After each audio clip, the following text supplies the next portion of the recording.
Good evening students. आज हम class 7th का साइंस सब्जेक्ट का chapter number 6 respiration in organisms पढ़ेंगे।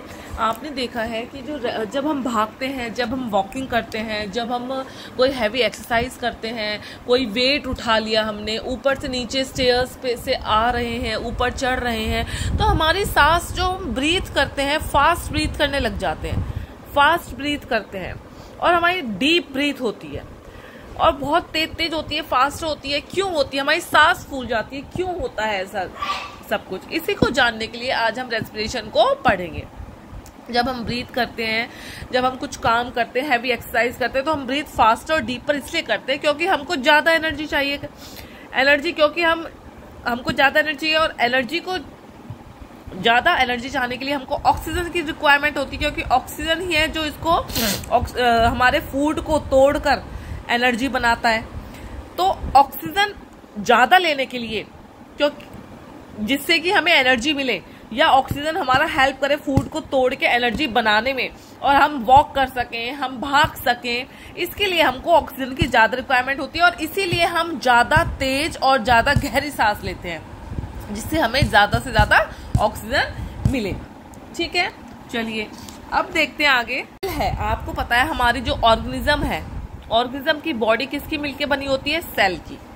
ठीक है, हर एक सेल जो होता है वो क्या है? Smallest structural and functional unit है। ये आपने पढ़ा हुआ है कि cell is a structural and functional unit.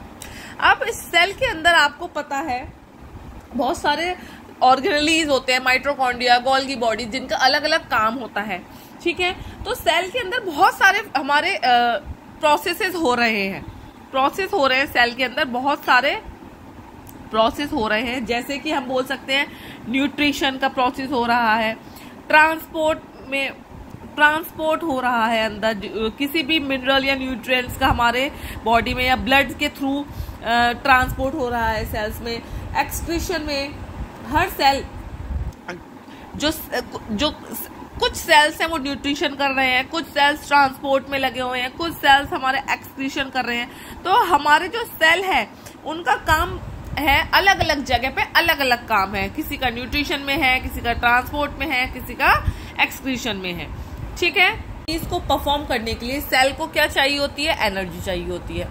ठीक है, जब ये एनर्जी चाहिए होती है, चाहे हम सो रहे हैं, चाहे हम बातें कर रहे हैं या रीड कर रहे हैं, कुछ भी रीडिंग कर रहे हैं, चाहे स्लीपिंग कर रहे हैं, हमको एनर्जी चाहिए।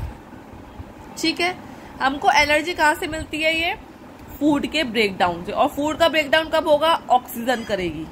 ठीक है, ठीक है। ऑर्गेनिजम्स है, लिविंग ऑर्गेनिज्म है, वो क्या करते हैं? रेस्पायर करते हैं, रेस्पिरेशन प्रोसेस होता है उनमें। ठीक है, लिविंग ऑर्गेनिजम्स हमेशा क्या करते हैं? रेस्पिरेशन क्यों करते हैं? ऑक्सीजन के लिए रेस्पायर करते हैं। हम लेते हैं, ब्रीथ करते हैं एयर जो कि रिच होती है ऑक्सीजन में, रिच इन ऑक्सीजन, और इनहेल, या हम कह सकते हैं इनहेल करते हैं हम ऑक्सीजन, और एक्सहेल किसको करते हैं? छोड़ते किसको है? CO2 रिच एयर को छोड़ देते हैं, CO2 रिच एयर को हम छोड़ देते हैं। ठीक है, तो ये हमारा प्रोसेस है ब्रीथिंग का, कि हमने इनहेल करी, रिच हो गई जो ऑक्सीजन में उस एयर को, और एक्सहेल कर दिया जो कि हमारी जितनी भी CO2 जो हमारी जरूरी नहीं है उसको, या हमारा वो CO2 को हमने बाहर निकाल दिया, एक्सहेल कर दिया। ठीक है, अब जो हम एयर लेते हैं, जो हमने ऑक्सीजन ली है, हमारे डिफरेंट बॉडी पार्ट्स में चली जाती है, डिफरेंट बॉडी पार्ट्स में चली जाती है, और वहां हर सेल में क्या होता है? ब्रेकडाउन होता है फूड का। जो ये हमने एयर ऑक्सीजन ली है, ये सेल्स डिफरेंट बॉडी पार्ट्स में चली गई, ट्रांसपोर्ट हो गई, और वहां जाके बॉडी पार्ट्स में जाके वहां जो सेल्स हैं वहां ये ऑक्सीजन को हेल्प करेंगे, ऑक्सीजन से क्या करेंगे? ऑक्सीजन की हेल्प से फूड को ब्रेक डाउन करके एनर्जी में बदल देंगे। ठीक है, जो हमारी ब्रीथ करी है हमने ऑक्सीजन, वो ट्रांसपोर्ट हुई डिफरेंट बॉडी पार्ट्स में। वहां जो सेल है, अब सेल क्या कर रहे हैं? यहाँ पे फूड को ब्रेक डाउन कर रहे हैं एनर्जी में। किसकी हेल्प से? ऑक्सीजन की प्रेजेंस में, ऑक्सीजन की मदद से। ठीक है, ये प्रोसेस जिसमें सेल क्या करता है? ब्रेक डाउन करता है फूड का, फूड करता है इस प्रोसेस को हम कह देते हैं, या जिससे कि एनर्जी रिलीज होती है, result in release of energy, जिससे कि रिजल्ट जब फूड ब्रेक डाउन हो रहा है तो किस लिए हो रहा है, वो एनर्जी के लिए ही हो रहा है, रिलीज ऑफ एनर्जी। तो ये प्रोसेस जब रेस्पिरेशन, एक तरह से ये प्रोसेस रेस्पिरेशन के उसमें ही आ रहा है कि ऑक्सीजन ली सेल ने या सेल तक आई और उसने क्या किया, फूड को ब्रेक डाउन कर दिया एनर्जी की रिलीज के लिए। तो ये प्रोसेस को हमने बोल दिया है सेलुलर रेस्पिरेशन, क्योंकि ये सेल के थ्रू हो रहा है। तो ये कौन सा प्रोसेस हो गया, सेलुलर रेस्पिरेशन। ये कौन सा प्रोसेस हो गया, सेल के थ्रू हो रहा है जो रेस्पिरेशन, वो हो गया सेलुलर रेस्पिरेशन, या सेल के अंदर हो रहा है। और रेस्पिरेशन क्या, ऑक्सीजन को लेके ब्रेक डाउन करना फूड को, ठीक है ना। Cellular respiration take place in the cells of the organism. और ये सेलुलर रेस्पिरेशन अभी जैसे मैंने बताया सेल में होता है, ठीक है, इसलिए इसको हम सेलुलर रेस्पिरेशन कहते हैं। अब रेस्पिरेशन में 2 टाइप्स का होता है, वो भी 2 टाइप्स का होता है। एक तो होता है एरोबिक रेस्पिरेशन, एक होता है एनेरोबिक रेस्पिरेशन। एरोबिक क्या होता है और एनेरोबिक क्या होता है। एनेरोबिक, जो एरोबिक होता है, एरोबिक में क्या होता है, जब रेस्पिरेशन, जब हम हवा, एरोबिक का पढ़ते हैं पहले। रेस्पिरेशन में क्या होता है, जब फूड का ब्रेकडाउन होता है, जो फूड का ब्रेकडाउन हो रहा है, किस में हो रहा है, in presence of oxygen. Oxygen की प्रेजेंस में जब फूड का ब्रेकडाउन हो रहा है CO2 और H2O में, तो ये कौन सा रेस्पिरेशन हो गया, एरोबिक, ठीक है। इसमें क्या होता है, एनर्जी भी रिलीज होती है, एनर्जी तो रिलीज होती है, CO2 और H2O भी रिलीज होता है। इसकी हम कैसे लिख सकते हैं, देखिए, ग्लूकोज या फूड का ब्रेकडाउन हुआ किसमें, in presence of oxygen, CO2 मिला, H2O मिला और हमें एनर्जी मिली, ये हमारी रिएक्शन बनेगी। ये हमारा एरोबिक रेस्पिरेशन है, जो कि ब्रेकडाउन हो रहा है फूड का प्रेजेंस ऑफ ऑक्सीजन में, CO2 H2O एनर्जी रिलीज हो रही है। ये रिएक्शन है glucose in presence of oxygen में, CO2 H2O एनर्जी में जब टूट जाता है, तो उस रेस्पिरेशन को हम एरोबिक रेस्पिरेशन कहते हैं। अब एनेरोबिक क्या होता है,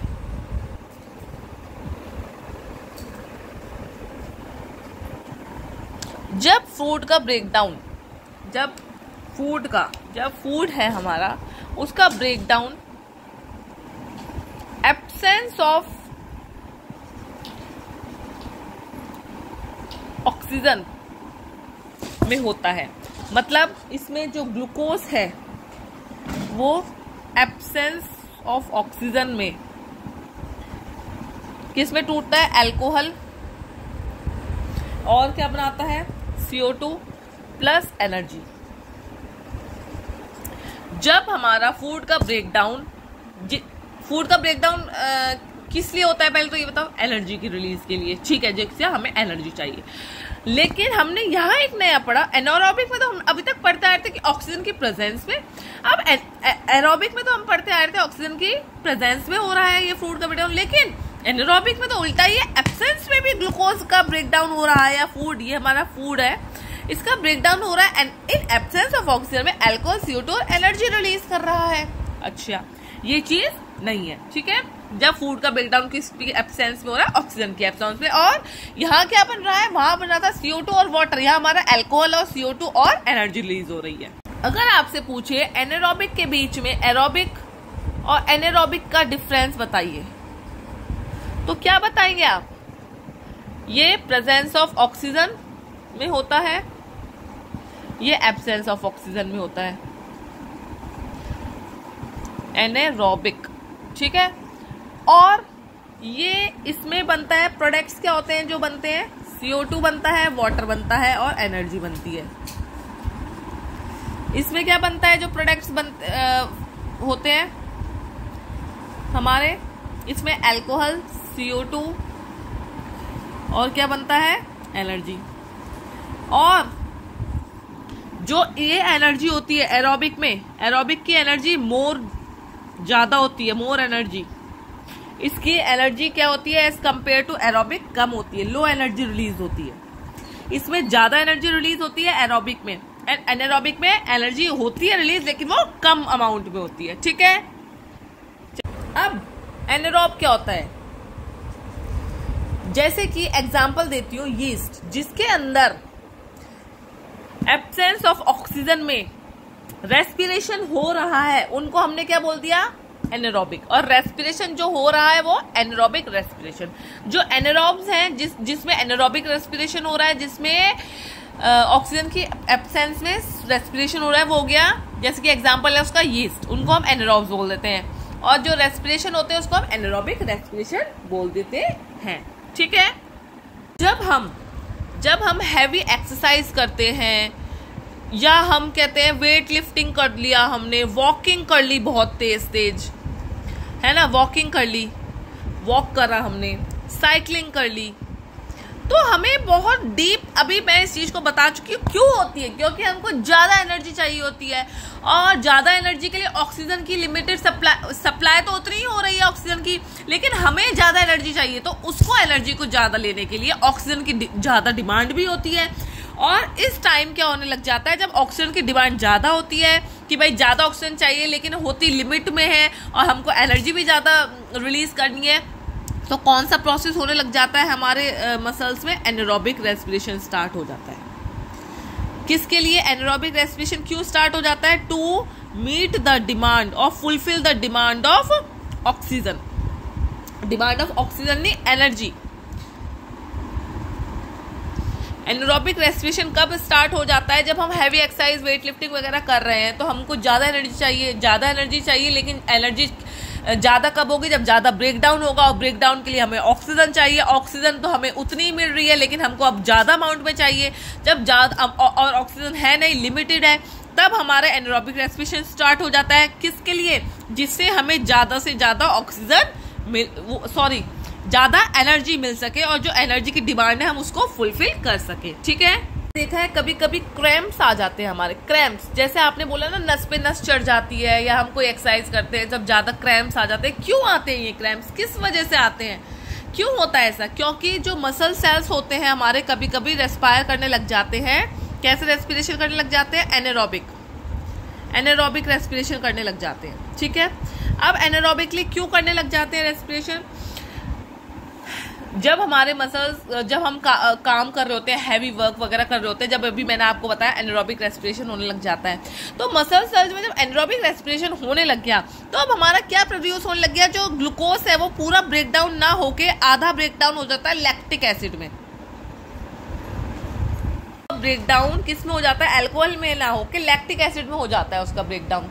ठीक है। और लैक्टिक एसिड जमा होता चला जाता है, और इससे क्या होता है? जो हमारे ऑक्सीजन की सप्लाई है ब्लड को, वो नहीं हो पाता, या इसका पार्शियल ब्रेकडाउन, इसका पूरा ब्रेकडाउन नहीं हो पाता ग्लूकोज का अल्कोहल में, और लैक्टिक एसिड बढ़ता चला जाता है। इसी वजह से हमें क्या आते हैं? बाइटा या क्रैम्प्स आते हैं। जब हम अब इससे रिलीफ कैसे मिले कि भाई लैक्टिक एसिड तो बनता जा रहा है और दर्द भी होता जा रहा है, क्रैम्प्स भी हो रहा है, इससे रिलीफ,